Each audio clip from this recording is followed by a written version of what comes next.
Vasudevaya. Om Namo Bhagavate Vasudevaya. Om Namo Bhagavate Vasudevaya. Srimad Bhagavatam, Canto 1, Chapter 7. Today I'll be covering texts 49, 50, and 51. So the first text is 1749. Sutta Uvacha. Dharmam yam nyayam sakurunam nirvyalikam samam mahat raja dharma suto rajnya pratyanandadvacho tvija. The translation is, Sutta Goswami said, O Brahmanas, King Yudhishthira fully supported the statements of the queen, which were in accordance with the principles of religion and were justified, glorious, full of mercy and equity, and without duplicity. I will read the verses first and then go to the translations. The next text is 50. Nakulasaha devascha yudhano dhananjaya Bhagavan devaki putro ye chanyayasya yoshitaha.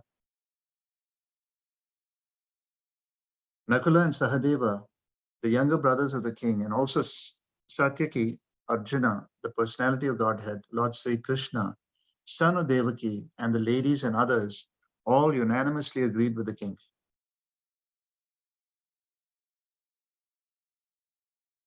Tatra hamarshito bhimas tasya shreyan vadhashmita nabhartur natmanascharte yohan suptan shishumrita.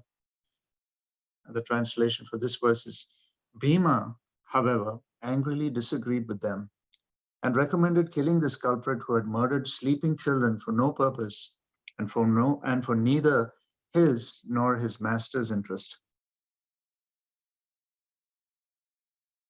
So let me check. I think there is only one text. Yes, that has the purport. Purport by Srila Prabhupada. Maharaj Yudhishthira, who was the son of Dharmaraja or Yamaraja, fully supported the words of Draupadi in asking Arjuna to release Ashwatthama. One should not tolerate the humiliation of a member of a great family. Arjuna and his family were indebted to the family of Dronacharya because of Arjuna's learning the military science from him. If ingratitude was shown to such a benevolent family, it would not be at all justified from the moral standpoint. The wife of Dronacharya, who was the half-body of the great soul, must be treated with compassion, and she should not be put into grief because of her son's death. That is compassion. Such statements by Draupadi are without duplicity because actions should be taken with full knowledge. The feeling of equality was there because Draupadi spoke out of her personal experience. A barren woman cannot understand the grief of her mother. Draupadi was herself a mother, and therefore her calculation of the depth of Kripi's grief was quite to the point. And it was glorious because she wanted to show proper respect to a great family. Om Ajnana Timrandasya Gnananjana Shalakya Chakshurmilitam Yena Tasmai Sri Guruve Namaha Sri Chaitanya Manobhishtam Stapitam Yena Bhutale Swayam Rupa Kadamayam Dalati Swapadantikam. Jai Sri Krishna Chaitanya Prabhu Nityananda Sri Advaita Gadadhara Sri Vasadi Gaura Bhaktivinoda Hare Krishna Krishna Krishna Hare Hare Hare Rama Rama Rama Hare Hare. Hare Krishna, everyone. Thank you for joining. We are coming towards the end of this particular chapter, and we're getting to a point where Ashwatthama is being punished, has to be punished, should be punished, and it is a difficult decision that Arjuna has to make. So what I'd like to cover today is, I know the purports are very short. We could do one of two things. Either we could end right here and maybe recap and have some Q&A, or we could do some storytelling, right? Maybe we could do a double click on how we got to this point, a little more than we've been hearing over the last several days on this topic. If it's okay with you, I'll do some storytelling. I love, the whole topic of Mahabharata and the Battle of Kurukshetra is so fascinating that you see all these amazing warriors, these amazing leaders, the amazing strategies, and it's full of excitement, full of ups and downs, and the way in which the whole Battle of Kurukshetra unfolded, previously, during, and after. So it's just a wonderful topic. I mean, it is so refreshing every time you read about it, hear about it. There's so many nuances which can excite even the ordinary person. What to speak of the person who understands who Lord Krishna is and who his associates are, and how all of these interactions play in and weave the entire Battle of Kurukshetra. It's just amazing, and it continues to amaze me. I was fascinated as a child, and I continue to be fascinated even till today, even in my old age. So if you look at how Ashwatthama got to this point, and before that, even understanding how difficult it was for Arjuna at this juncture to be able to make a decision. He has Lord Krishna on the one hand, his preceptor and his friend telling him, kill him. At first he says, just kill him. Ashwatthama is the aggressor. He's committed these heinous acts. So kill him. Don't even think twice. He even says, hey, you've given your wife a promise. So this is the most important thing. A Kshatriya, once he makes a commitment, once he makes a promise, he never goes back on that. So Krishna is telling him on the one hand, kill him. And then he binds Ashwatthama, brings him to Draupadi. And here Draupadi is telling him, don't kill him. She was in extreme grief, with 5 of her dear children dead, right? They were killed by this Ashwatthama. And here he is, faced, Arjuna is faced with having to keep his word. But at the same time, he has to hear his wife out as well, because she is telling him she's a chaste woman. And she is his wife. And she understands the principles of religion as well.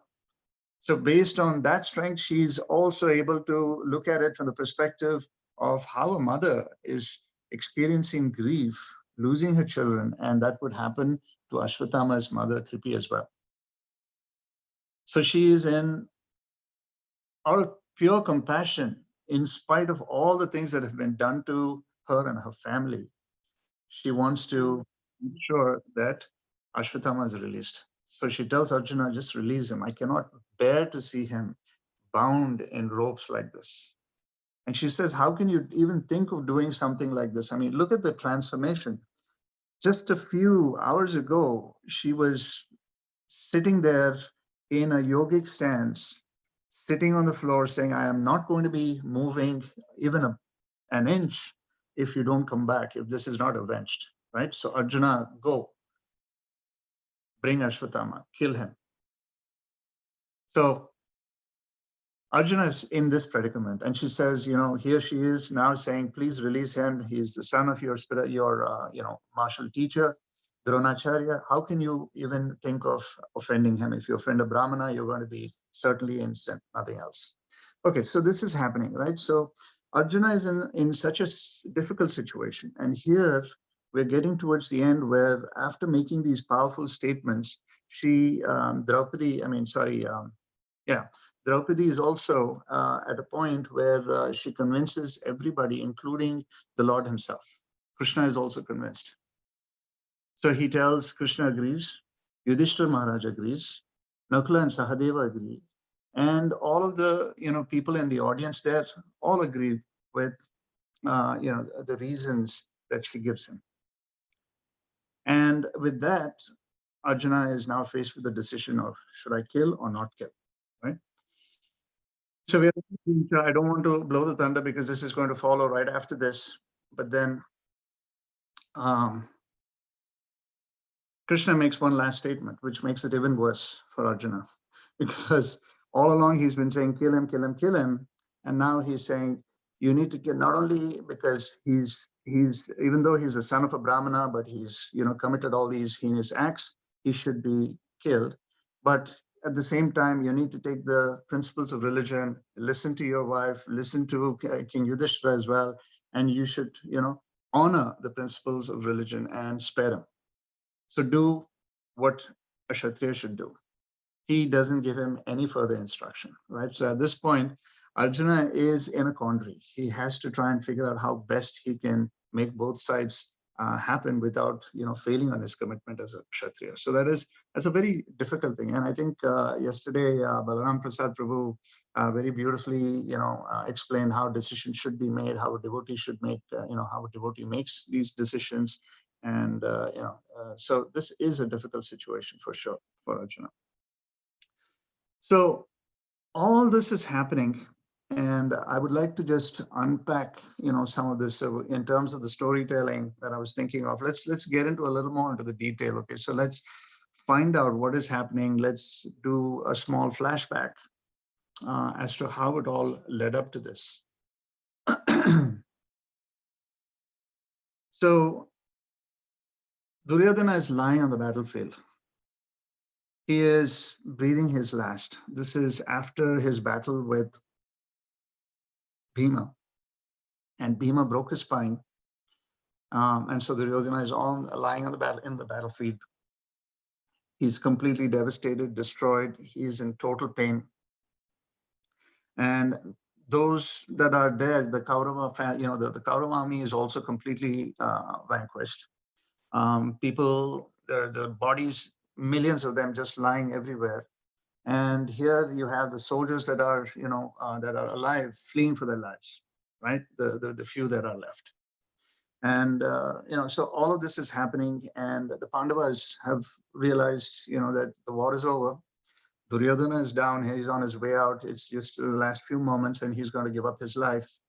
And the Kauravas have been defeated. The battle's been won. So the army on the Pandavas, I mean, the folks that are fighting for Krishna and the Pandavas are also rejoicing, and they are, celebrating. Celebrations also have started to begin, started to take place. And so in all of this, the Pandavas enter the Kaurava camp, right? Because they're already on the other side, and they, in terms of their, they want to get a quick, I should say, an idea as to who's left, what's happened, what needs to be done. And so the Pandavas, the brothers, are also entering the various tents, and they enter Duryodhana's tent, which is the largest tent in the camp, as you would expect. And there, they see all of the various spoils of the battle that Duryodhana and his Goonies, brought everything into their side. There was a lot of gold, a lot of precious jewels. There was a lot of, exquisite silks and cloths and all kinds of things, treasures that were there even in Duryodhana's tent. So the Pandavas are looking at all of this, and keep in mind, the Pandavas are coming back. All this is playing out after all the difficulties they've been through, with all their exile in the forest and, all the difficulties they had to go through. So they're looking at all of this and they're saying, is this really happening? Right? And they're, on the one hand, they're happy and relieved that, that the battle is over, they've won, they've defeated the Kauravas, and finally, justice is being served. But on the other hand, they're also feeling, that feeling of distress in terms of losing their kin and their kinsmen is also slowly starting to hit them, right? And then they see all of these things in the Duryodhana's tent. So they say, okay, let's sit down, let's soak this in, let's try to get some rest as we're rest our backs, rest our feet. And as they do that, Arjuna and Yudhishthira Maharaj, tell the army, their army, to go back to the Pandava camp so that they can do their celebrations there. So the Pandava army, heads back to the camp, on the Pandava camp, and here just the brothers are sitting in the Kaurava camp. And in the Kaurava camp, they're, reliving and talking, discussing about, how the battle happened, and, they're exchanging their stories and things like that. But one thing that hits them noticeably is that, the entire camp is completely empty. Then there's not a living soul in sight. Everything is empty. Everything is desolate. It's like, no one existed in that particular camp. And meanwhile, Krishna, after some discussion with the Pandavas, decides to leave for Hastinapur to go and inform the grandsire to make sure that they are made aware of the outcome of the battle. So Krishna heads off to speak to Dhritarashtra and his wife Gandhari to let them know this is what's happened. Your sons are no more, the Kauravas are no more, and the battle has ended.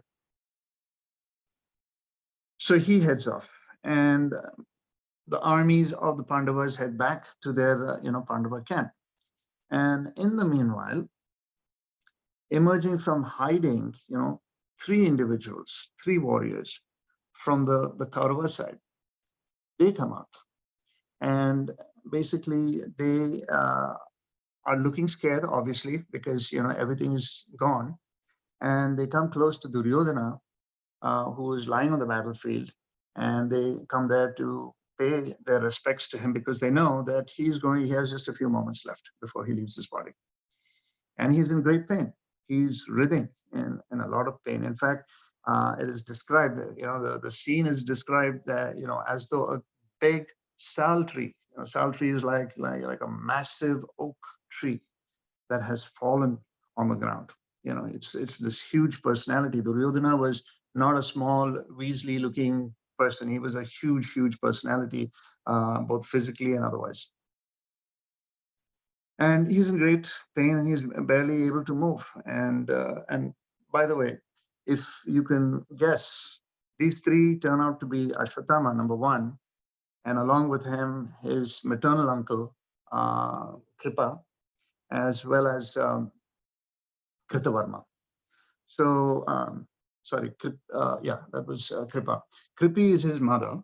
Kripi is married to Dronacharya. So Kripi and Dronacharya are his parents, Ashwatthama's parents.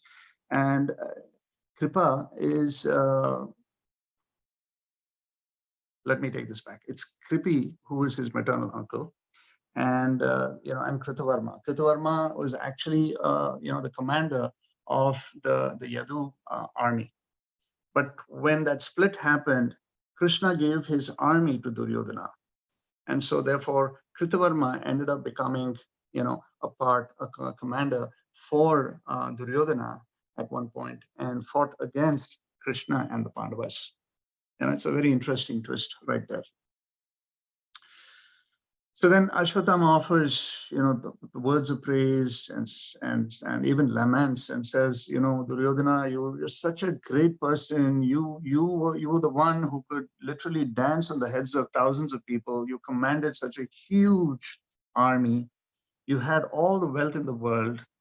And yet look at you now. I mean, you're in a situation where, there is absolutely nothing left. In fact, you're even giving up your breathing air. So this is such a terrible situation to be in. And so as he's recounting that, Duryodhana is also, thinking, that is true. The Pandavas practically had a very small army compared to the Kauravas. The only way it could have happened is if Krishna hadn't, the only way it could happen was with Krishna's help. And if Krishna hadn't helped, this couldn't have happened. So he's thinking along those lines, but then again, the mental faculties kick in, and he goes onto a mental platform thinking, but then Krishna is just an ordinary person, right? How could Krishna, have a hand in this? No, I don't think that is true. So these things are happening, running through his mind. He's in a state of confusion. He's in pain. But then he also, looks at Ashwatthama and Krithi and Kritavarma and says, look, I'm at least dying on the battlefield. So it is a very glorious death. And when I die, I leave this body, I'm going to go back to the heavens. So I at least have that. I know Bhima has been extremely unfair and he's dealt a blow. He's dealt a blow under my waist, which is, in the battle. In a battle, there are certain codes of conduct. And Bhima going below the waist was not the right thing to do with his mace. So all of this, when he reflects on this and shares this with these three, Ashwatthama totally burns up. I mean, he is like seething with anger. His eyes are red. And he's like, I'm going to avenge you. I'm going to avenge my father. I'm going to avenge all the people on our side that were downed by the Pandavas. And so he gets very, very angry. And he swears to Duryodhana that, hey, today I'm going to get all the Pandavas. I'm going to kill the Pandavas at any cost. So he tells Duryodhana that, and Duryodhana smiles weakly, right? So he says, okay, Ashwatthama, I'm happy that you're saying this. And he goes ahead and now he actually appoints Ashwatthama as his commander-in-chief. I mean, there's no army left, but someone has to still lead, right? So he appoints Ashwatthama as his leader, as the commander-in-chief. So they quickly formalize that, they say some mantras, some prayers, and with that, the three head off, leaving Duryodhana on the battlefield. So that's how that is. And here it is dusk, right? And the sun has set, and it's becoming dark. All of these scary carnivorous animals like the jackals and so on are circling around Duryodhana, waiting for him to give up his life so that they can get their teeth into his body. So it's a very scary sight just there. And on the battlefield, obviously, there's millions of bodies, like I was saying, lying around. So there was blood everywhere. It was just a mess. It was a complete mess, and it was terrifying. So then these three ride off into the darkness, and they reach the outskirts of the Pandava camp. And from there, they notice there's a lot of noise, there's a lot of celebration happening, a lot of fireworks. They can hear people chanting and screaming in joy, and they could tell that the celebrations are on. So watching that, they're in a state of total despair. The three of them are under a tree, and they're so tired because they've been beaten real bad, and the battle has been going on for several days. So all of that is catching up, and defeat is never happy, right? It's never sweet. And with all that bitterness, they start to take rest, and two of them fall asleep. Now, Ashwatthama is still pretty bitter, right? The other two have fallen asleep, but he's still pretty bitter, and he is thinking of ways to avenge, right? His mind is like, he's in a total state of passion, and he wants to avenge the death of all of these people, most importantly, his father and Duryodhana. So he's thinking of ways in which he could get back. And as he's doing that, night falls, and he can see the crows. There are several crows that are on the branches of the tree that he is lying under. And he sees their dark bodies as, the crows are falling asleep, and most of them are asleep after some time. And then as he's watching that, he sees an owl swooping down silently and killing these crows one by one. And as the owl kills these crows, the crows are falling to the ground by him. So he's watching all of this, and this is not an ordinary sight, right? How many of us even get to see an owl, for that matter, right? What to speak of seeing a crow falling asleep on a tree and being killed by an owl, and things like that happening. So these were all like omens, right, happening. These were all signs that Ashwatthama started looking at and saying, okay, this is perhaps the destiny. And then he gets this idea. This is probably what I should do. This is the right time for me to strike. These are signs indicating that this is my chance to go into the Pandava camp when everybody falls asleep, to go and do my thing. So with that, he wakes his partners up. And he says, let's do this. And they're like in total shock. They're like, are you crazy? I mean, we don't do this. This is not a part of our, it's not code of conduct according to the codes of how a battle is fought. So there's no way you should be doing this. Don't even think about it. In fact, his maternal uncle even tells him, Ashwatthama, you by doing this, you'll be committing the utmost sin. Don't even think about it. Just don't do it. You should not be doing this, especially for people who are sleeping or who are unaware that you're going to be attacking. So this is not the right thing to do. He says, Ashwatthama says, there's no way any of you can change my mind at this point. I'm just going to go and do it. Either you join me or I'm going all by myself. So he actually heads out. He ends up heading out. He gets on his horse and he is going at breakneck speed. He's heading into the Pandava camp, knowing very well that he could get completely chopped up to pieces, by the Pandavas. Right? But he's in a state of anger. He's not able to think clearly. He's not able to even rationalize, right? He just wants to do it. And now they're at a point where even that death would be glorious for them. The way Ashwatthama is, his mental calculation is, hey, if I end up killing them, I've kept my word to Duryodhana.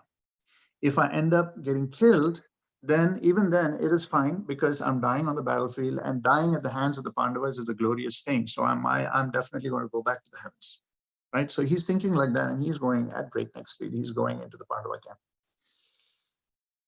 The other two are so reluctant to do this. They know it is the wrong thing to do. So they are looking at each other and saying, no, this is not the right thing to do. And after a little debate between themselves, I don't want to get into that detail, but after that, they decide to also mount their horses and follow Ashwatthama. So they're at a distance in the back. Meanwhile, Ashwatthama is just about to enter the Pandava camp. And at the entrance, he actually ends up, he sees this very scary figure. This figure is like, it's almost like, well, the description that's given is there is this dark figure that has a blood-soaked deerskin with a large snake across his body, like the sacred thread, in place of the sacred thread, I should say. His eyes are, bloodshot. And he's such a scary, scary sight that Ashwatthama thinks, man, this is it. This is the end of my life. He is frightened to bits. So he takes out his sword and he tries to get at, this figure, this person. But he's not able to do anything. So he uses his mantras and gets the celestial weapons out against this person. So there's a small battle happening here, a mini battle here, and all out of fright, right? And nothing seems to be working. Ashwatthama is completely perplexed. He's like, what is happening? These are celestial weapons. And hundreds and thousands of people can die just with one weapon. And here this person is not even moving. He's unflinchingly, standing in front of me and is not even raising his hand, and nothing is happening to this person. So something is seriously wrong. And then in that spur of the moment, he realizes, oh, there's only one person who could do this, and that could be Lord Shiva himself. Just to give you a little more background, right? A further double click. Ashwatthama is not an ordinary personality himself. As bad as he is in this whole episode, he was actually born out of portions of Lord Shiva and a combination of, the personification of lust and anger, and Dharmaraj himself, Yamaraj. And this is mentioned in the Ada Parva of the Mahabharata. So he was a great personality. He was not an ordinary one. So he was able to realize this very quickly, at the spur of the moment, to realize that, hey, this is none other than Lord Shiva himself.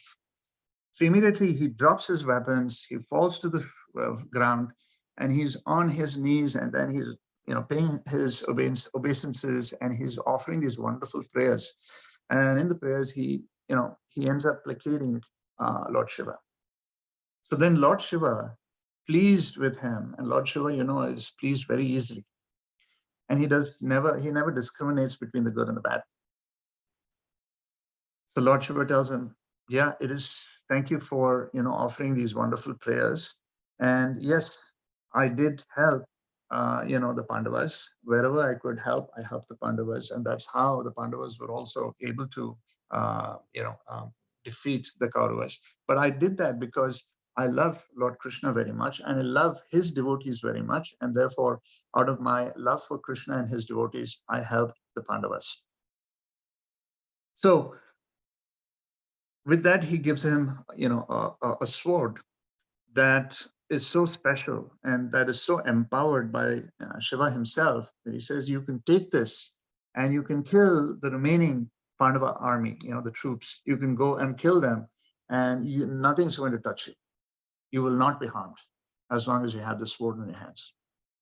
So Ashwatthama is like, he was terrified one moment. Now he is super happy, right? So now he has something in his hands that he can actually take. He has the blessings of Shiva. He takes that and off he goes into the camp. Meanwhile, the others catch up, right? The other two are caught up now from behind. And they don't all this happen between Ashwatthama and Lord Shiva.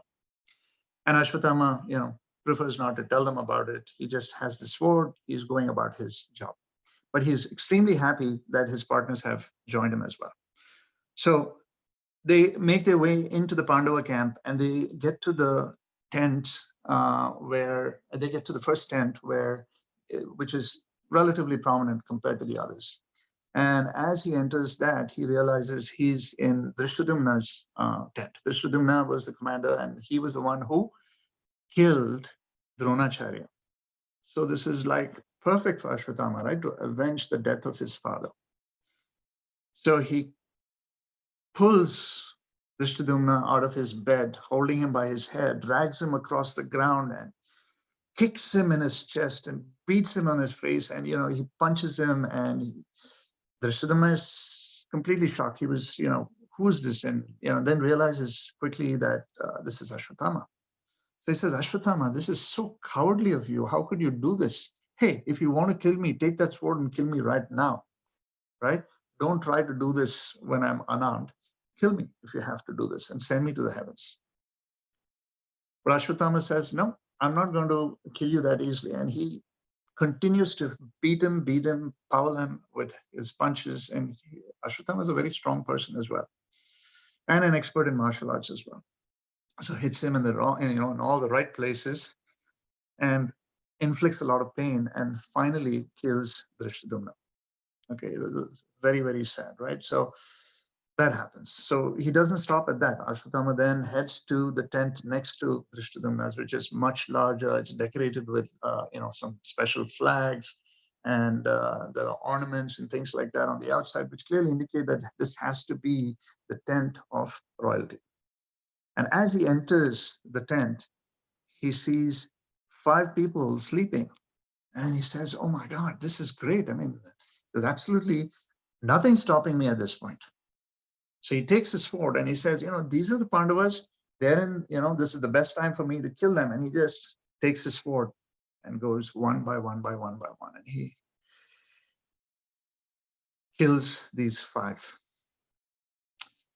And by that time, with all of these cries, with Drishtadyumna, screaming previously, prior to this, there is some commotion there. People wake up. Meanwhile, the other two, Kritavarma and Kapi, they go, killing the soldiers and whoever is running around. And that causes even more commotion. There is more noise. People are in a state of shock. They don't know what's going on because on the one hand, they were asleep. Some of them were drunk. Some of them, and all of them were all tired. I mean, so their mental faculties were not working like they normally would. And there were women too in the camp, to celebrate with their husbands, who were back from this battle in the camp. So all this is going on and a lot of killing is happening, right? These 3 are going all over the place, killing anyone in sight. Women, children, men, there's so much confusion. The sight is so scary and so chaotic that, it's worse than the worst nightmares that you can think of. And all of this is happening. And then Ashwatthama realizes, I need to do something to be able to prove to Duryodhana that the mission is accomplished I've killed the Pandavas and I've kept my word. And he's contemplating, even as he's running around with his sword, killing people, knocking their heads off. And then he thinks to himself and says, you know what? If I just go to Duryodhana and tell him this, he's probably not going to believe me. He may think, I'm leaving my body. That's where you're trying to make me happy. And so you're giving me this. So he says, the only way I can prove that is by, actually getting the heads of the Pandavas. So he goes there and one by one systematically, beheads those bodies that he had killed earlier. And then to his dismay, he realizes that they are not the Pandavas. Well, they're not the five brothers, but their sons instead. So he's so disappointed. I mean, he's like, oh my God, what did I do? And, I haven't really accomplished anything here. But he says, nevertheless, I'm going to do this. I'll pretend that these are the heads of the Pandavas, take them to Duryodhana and present them to him.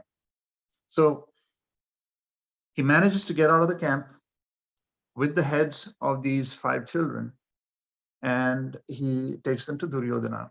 And there, he tells Duryodhana, look, I've kept my word. This is what I've done. I've actually killed the Pandavas.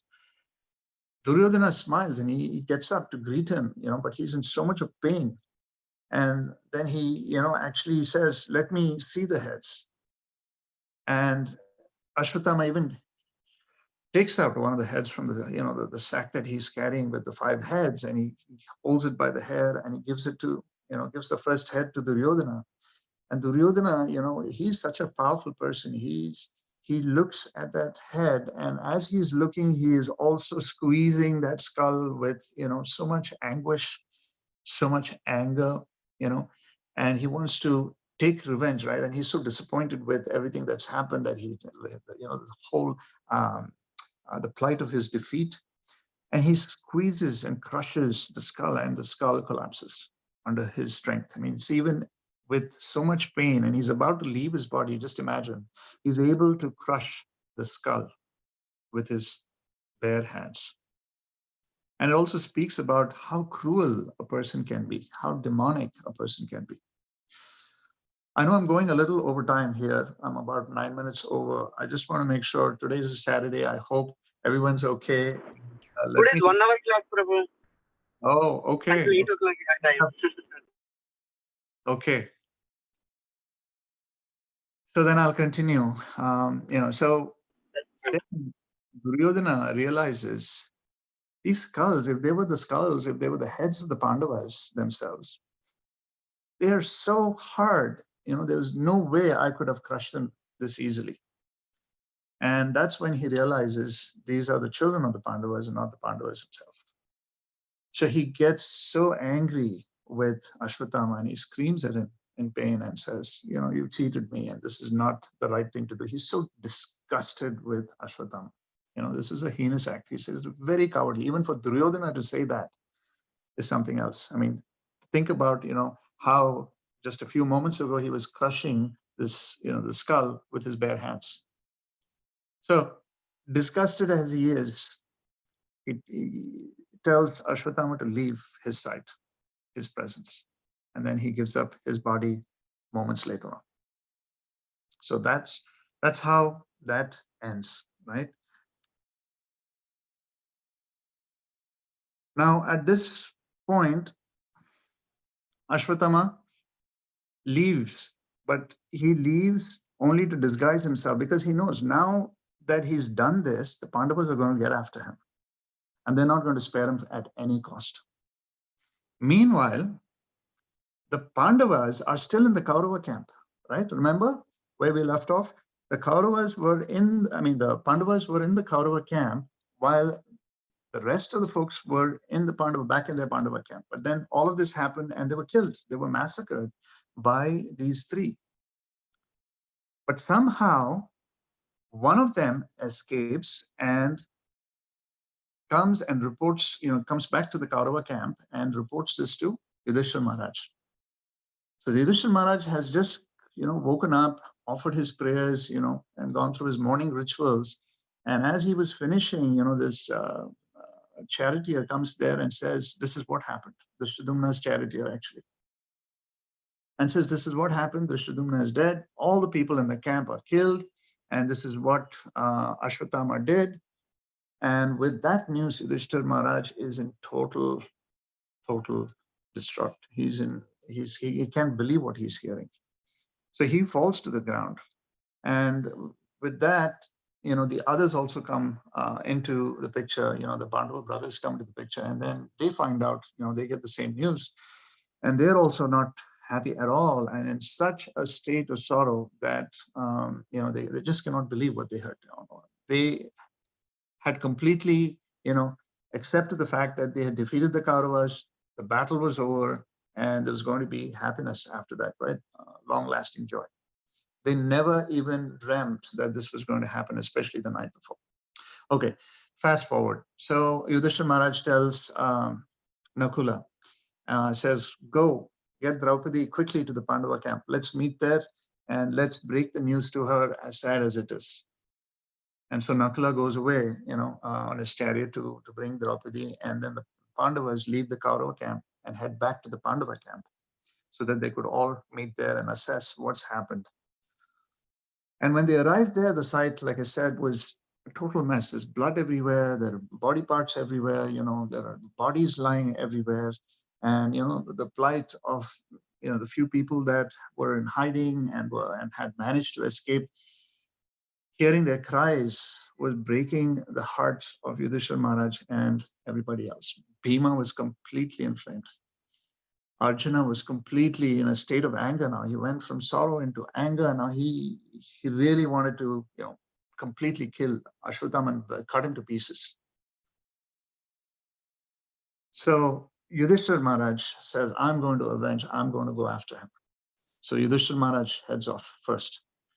And, the brothers are looking at themselves saying, we want to take revenge as well. So then Bhima says, there's no way that I'm going to let Yudhishthira Maharaj go. So there's a little competition happening there, right? And he wants to avenge. So he runs off right after the Yudhishthira Maharaj. And then Krishna is there. He's also there on the scene by then. And he says, just keep in mind, Arjuna, do something, because Ashwatthama is, he's going to release some of these terrible, terrible weapons, which once they're released, Ashwatthama himself cannot retract, number one. Two, Yudhishthira Maharaj and Bhima will be at great risk, and so will the entire world. So you got to do something, because you're the only one who can actually retract the Brahmastra.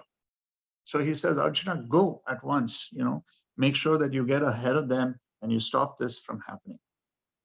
So Arjuna leaves right away. He goes straight after Ashwatthama.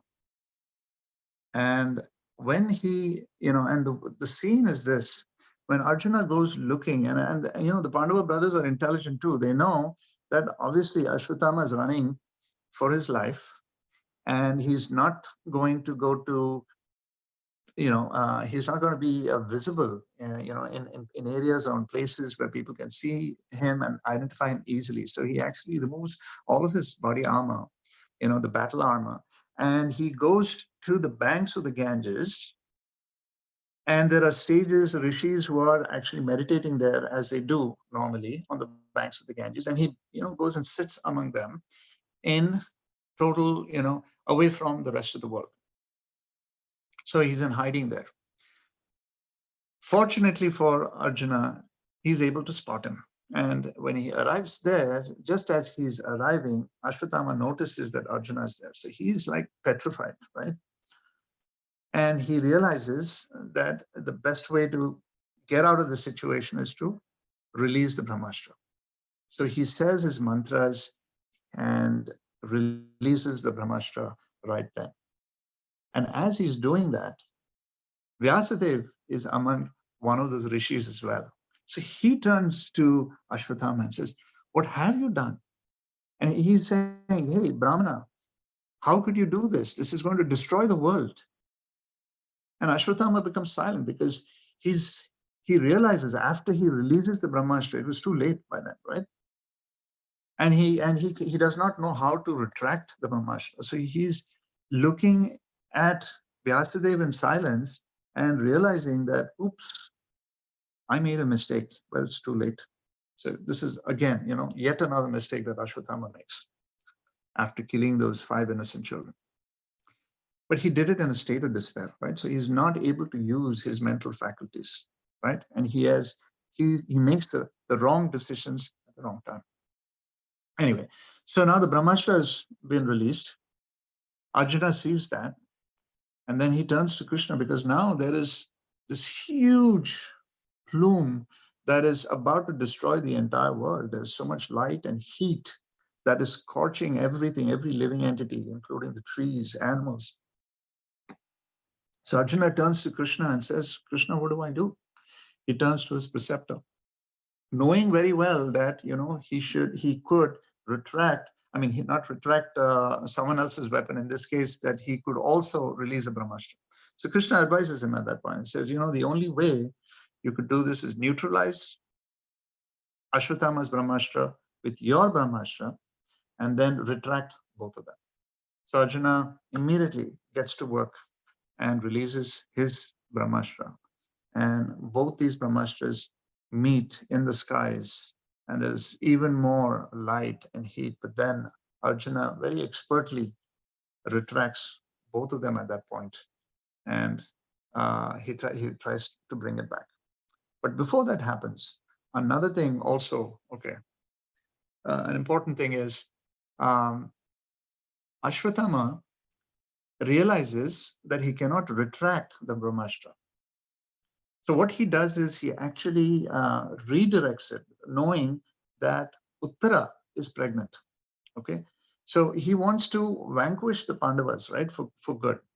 So what he tries to do now is he realizes that Uttara's unborn child in her womb is the last of the Yadu dynasty.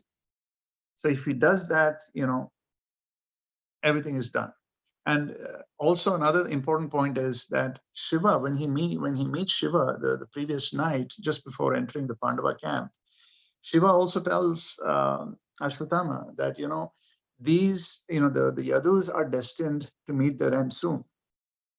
So based on that also, he says here, take this sword and complete the task. They were destined to die anyway.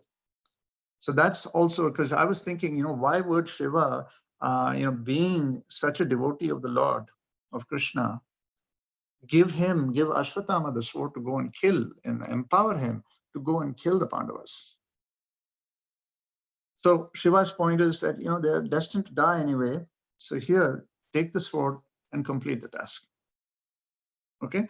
So then, keeping all of this in mind, this is where Ashwatthama is thinking, if I kill the unborn child in Uttara's womb, then that'll be the end of the dynasty, and I would have completed, fulfilled that destiny for them. So he redirects the Brahmastra towards Uttara's womb. And Uttara is in the camp. She doesn't see, the weapon coming at her, but she senses that. She senses that something is imminent, something that is terrible is going to happen, and it is going to, impact her and her unborn child. So the maternal instinct kicks in, and she immediately realizes that her child is at risk, and so she turns to Krishna, right? As all devotees do, at a time like, when they're in total despair and when they are in need of help, who do they look to? Krishna. So she prays to Krishna, and Krishna is there, for his devotee. He's a Bhakta Vatsalya, and he is there to protect. So he expands himself, enters the womb of Uttara, mystically, and provides protection for Parikshit Maharaj. So all of this is happening, and coming back to where we started, Arjuna is trying to process all of this information. He is at, it's not just a simple thing of going and, avenging the death of his children. It's not the simple thing of, okay, I'm on the battlefield and I'm killing my enemy.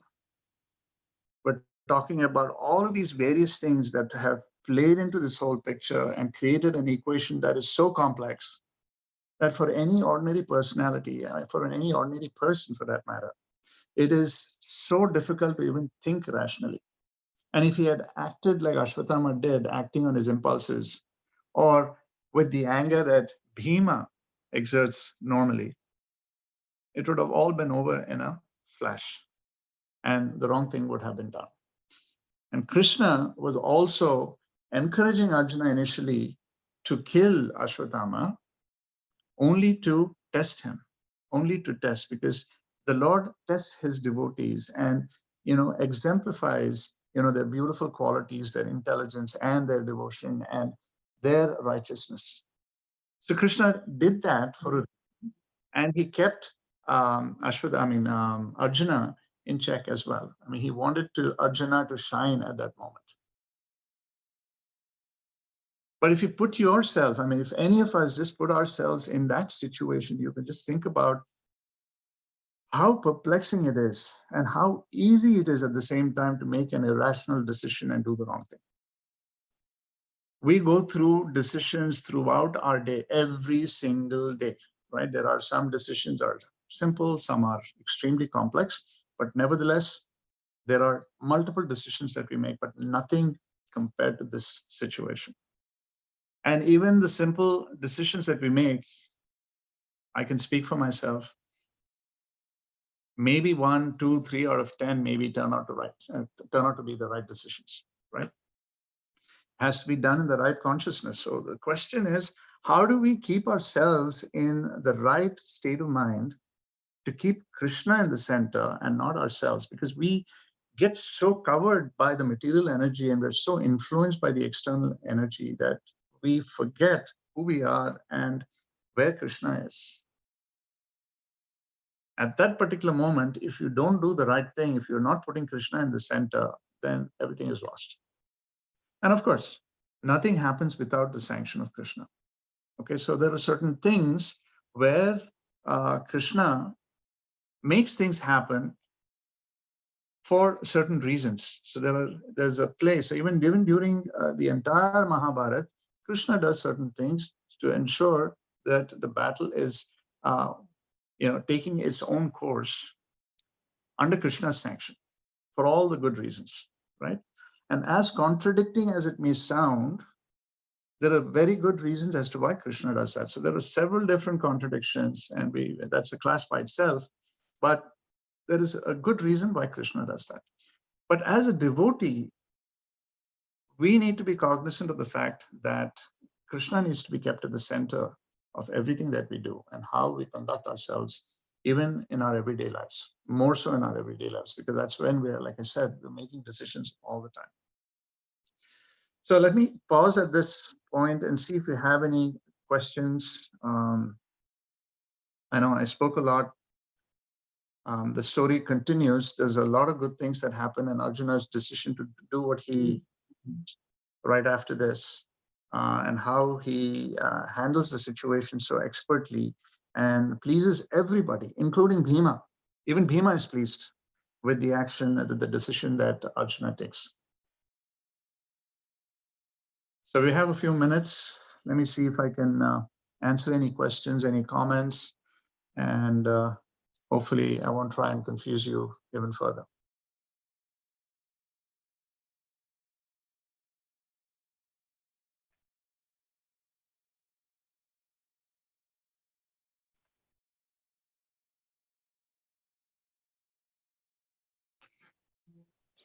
Hare Krishna Prabhu, please accept my humble obeisances. All glories to Srila Prabhupada.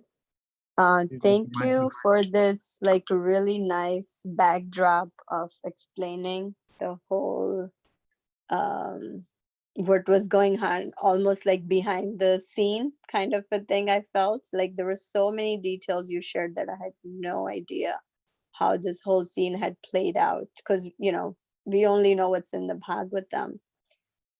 So when you were sharing about this Duryodhana feeling disgusted with Ashwatthama, a question kind of arose in my mind that I don't know if there is an explanation that he was upset because Pandavas weren't killed, or was he really upset that Ashwatthama has done this? So I don't know if my question is clear. Why was he really upset? Was it because he didn't get what he wanted, or was he really, because he was not a very virtuous person, right? So he, for him, like, he was killing, he was committing all these sins all his life. So why all of a sudden at the end he's feeling that this was a wrong thing to do? Yeah. So believe it or not, and again, let me give you a little background on Duryodhana also. It is said that Duryodhana was an incarnation of Kali himself. Okay. So with Duryodhana coming there on the scene, it was also, the advent of Kali Yuga coming in, setting in. It was all predicated, right? I mean, it was all predicted, and it was meant to happen. It was all destined to happen. Okay. So having said that, Duryodhana did everything that he could to get the Pandavas out of his way, out of sheer jealousy. It started with sheer jealousy, and then it became, the ambition to gain power over everything and become the richest and the most powerful person in the entire universe or entire world, right? Bharatvarsha. So his sole goal was to really, get the Pandavas out of their way. He just wanted to get them out of the way. So based on that, you can tell that, he was extremely, extremely disappointed that it was not the Pandavas, but it was someone else. That's one part. But also, as he was dying, when Ashwatthama offers these beautiful praises, words of praise, saying that, you are the most powerful, you're the richest, you commanded this vast army and all of these things, it's not like Duryodhana was an ordinary personality, like I said, even by birth. But he also grew up in an environment where, he had such fantastic teachers around him, including the association of Krishna. It's not that things didn't rub off on him, right? I mean, it's not, he could have done heinous things, but it's not like he was without knowledge. But he didn't apply his knowledge in the right way, right? Because he had a feeling of enmity towards, the others, towards the Pandavas, right? And while he was trying to protect his own family. So keeping that in mind, the knowledge still came through, even as he was dying, when Ashwatthama was saying all of these things in response to what Ashwatthama said. It is quoted, Duryodhana was actually advising Ashwatthama and actually pacifying him, saying, Ashwatthama, don't worry, this is a glorious death that I'm, undergoing here. I'm dying on the battlefield. But keep in mind, know that it is inevitable for everybody to die. They have to leave their bodies at some point in time. And this is ordained by Krishna, by the Lord himself. So he accepted it. But at the same time, in his mind, it's that mental battle that's going on. Is Krishna really Krishna, the Supreme Personality, or is Krishna just an ordinary person that I've grown up with, right? But the knowledge is there because they've been trained. They've been in, the Pandavas and the Kauravas not only were trained in the martial arts, but they were even taught the scriptures, right? They were taught, what the codes of conduct were. All of those things are still ingrained. So that brings us to the second point, which is the codes of conduct were something that were ingrained in everybody. Everybody knew, even Ashwatthama knew that this was the wrong thing to do. But he was so driven by his passion and his commitment to Duryodhana and his anger for the death of his father, So he wanted to, all of those things overtook his emotions. Rather, his emotions took the better of him. And he ended up doing what he did. But here, Duryodhana was on the verge of leaving his body. So now realization started coming to him. I definitely did the wrong thing. I shouldn't have done this to the Pandavas. So he was actually going through a lot of repentance, even as he was dying.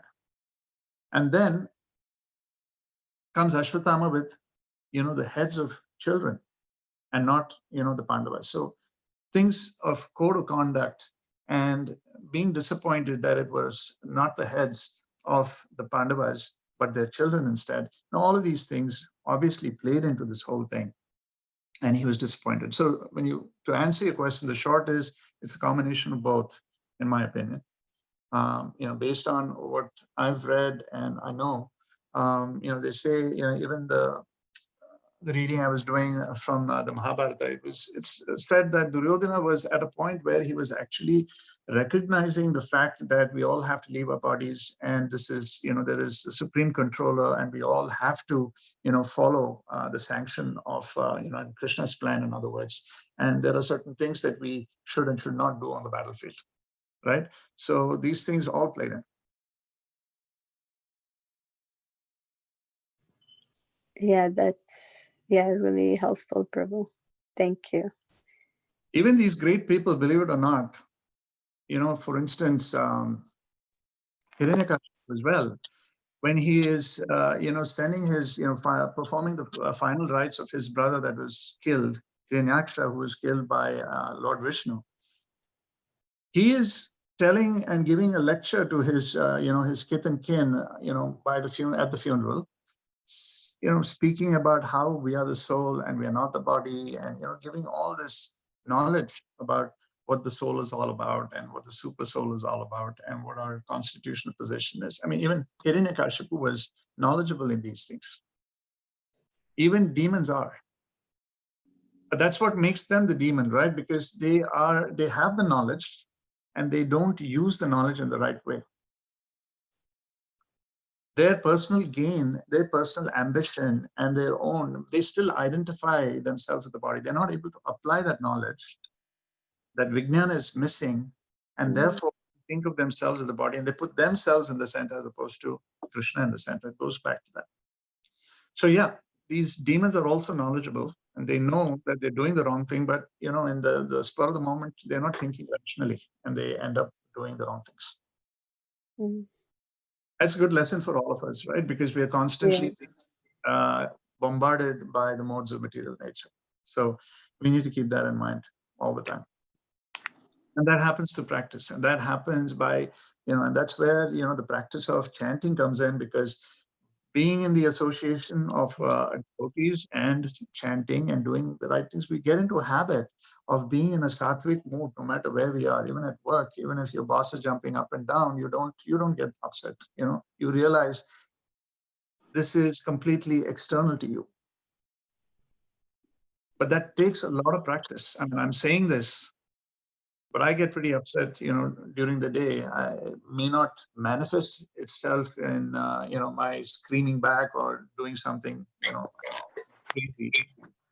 But I do, go through moments of frustration in terms of, disappointment as well. Why am I going through all of this? What is this person trying to say, when something right has to be done?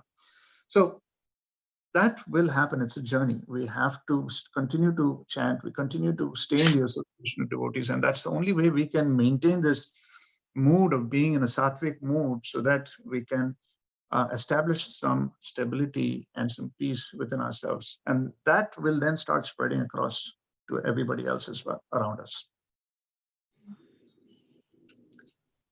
Thank you, Prabhu. Yeah, that's really very practical tip you gave at the end, to have this knowledge, but to how to stay connected and gradually, it will have its effect. Thank you. Dandavat Pranam, Prabhuji. All glories to Srila Prabhupada. Prabhuji, I was actually in the battlefield, looking at, I was visualizing the way you were talking, you were speaking, it's amazing. The story is so, wow. I couldn't realize, because I never read Mahabharata anyway. So it was really great narration. And I would like you to give a Mahabharata class, actually. I would definitely be love to sometime, Prabhu. It's really mind-boggling also to understand every minute details. It's so nice. I don't understand many things, but it's for everything there might be a moral as well. Every pastime, every activity there, I don't know what to learn from that. Anyway, thank you so much, Prabhu. So amazing. Thank you, Prabhu. Hare Krishna, Prabhu. Please accept my humble obeisances. It was very nice, like Balram Prabhu said, it was very nice, and you are describing the entire thing like a drama. But Mahabharata is supposed to be is it I mean, it's a Purana for women, and especially it says women, and so. But I am so. I mean, it's content. It is more so demoniac. The actions, and so ghastly almost. How can women even go there? I wonder. But it is, of course, it becomes it's very well known, all these things, and there is something, the most demoniac actions happening there and everything. But anyway, I'm interested to hear a little bit about this Achyutama's spiritual journey. He's becoming Vedavyas for next millennium or something like that. Prabhu, can you say a little bit about Achyutama going through, this reformation process and evolving into Vedavyas for a future millennium or something, I've heard. So let me give you a little. So what the Mahabharata says is, I know this is going to happen in the next class. I think the next tomorrow is when Arjuna's decision will be revealed, right? But once that happens, Ashwatthama is finished.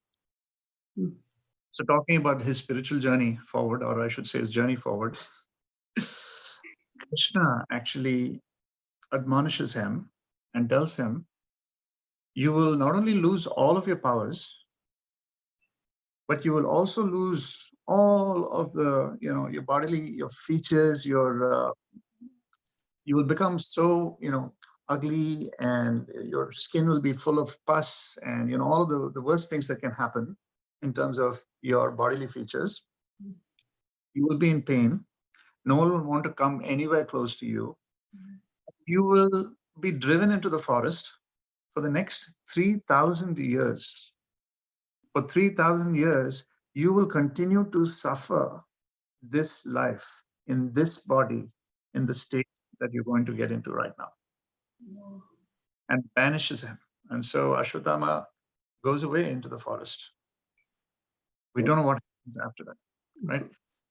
Okay. Taking word, after the 3,000 years, Ashwatthama perhaps was completely relieved, and goes back to the heavens, having served his sentence. That's all I've read and I've heard. Thank you. Thank you.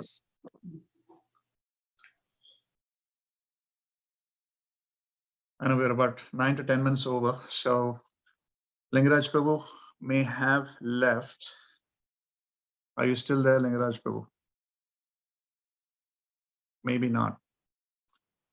So maybe I should close the session at this point.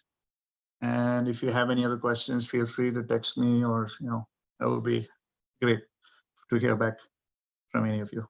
And thanks again, for bearing with me. I know hopefully I didn't put you all to sleep, but there's a lot of detail, and it has to be encapsulated and, simplified so that we can all relish it in a short amount of time. So thank you for bearing with me, and thank you for being tolerant.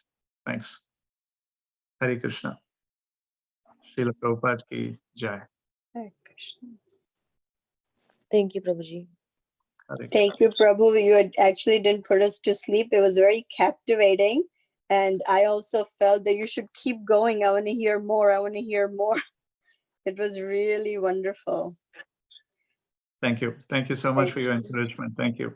Hare Krishna. Yeah, Prabhuji, I could see all the picture in front of my eyes. It was just going as if I am watching a TV show. Wonderful, Prabhuji. Yes, I do have a question. I will text you personally, Prabhuji. Sure, Mataji. Thank you. Thank you for encouraging me. Thank you. Hare Krishna.